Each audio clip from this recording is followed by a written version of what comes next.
Hi, I'm Byron Coulter. I'm an educator in southern Arizona and I have Tourette syndrome. I was diagnosed with the condition around the age of 6. My very first tic was throat clearing and grunting. Started out sort of subtle and then increased throughout the years of severity and frequency and volume. But nonetheless, I persevered and I got through it, and even though there were times where I didn't feel like I fit in with many kids my own age and was much better at socializing with adults, I knew that I could overcome it in some way, shape, or form. Middle school came around and that brought a lot of challenges as well, because there were more opportunities and anxiety issues and whatnot. However, middle school was a time where I really found my niche.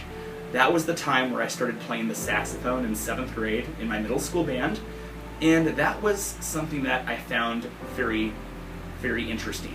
That was something that I took seriously. In fact, I got so into music and playing my saxophone that there were times when I'd be up until like 11 or 11:30 at night playing my saxophone when I should have been in bed, which kind of drove my parents crazy, but nonetheless it made me who I am today.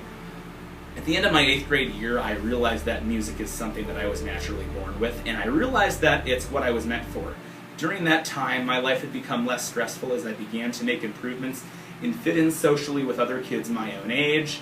In fact, when I simply play my saxophone for pleasure or perform for an audience, even to this day, it helps ease the tics.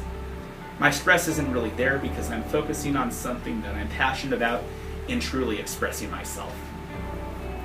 The feeling of being around band kids who enjoyed hearing me perform, looked up to me, and shared similar interests with me was just uplifting. And for that reason, I wanted to become a music teacher, as I felt the power of education.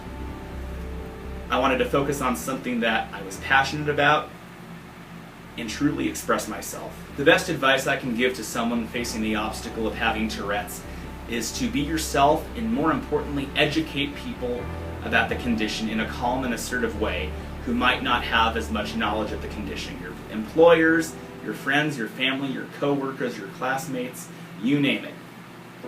Educate them in a calm and assertive way and allow them to ask questions so that they can see things from your point of view.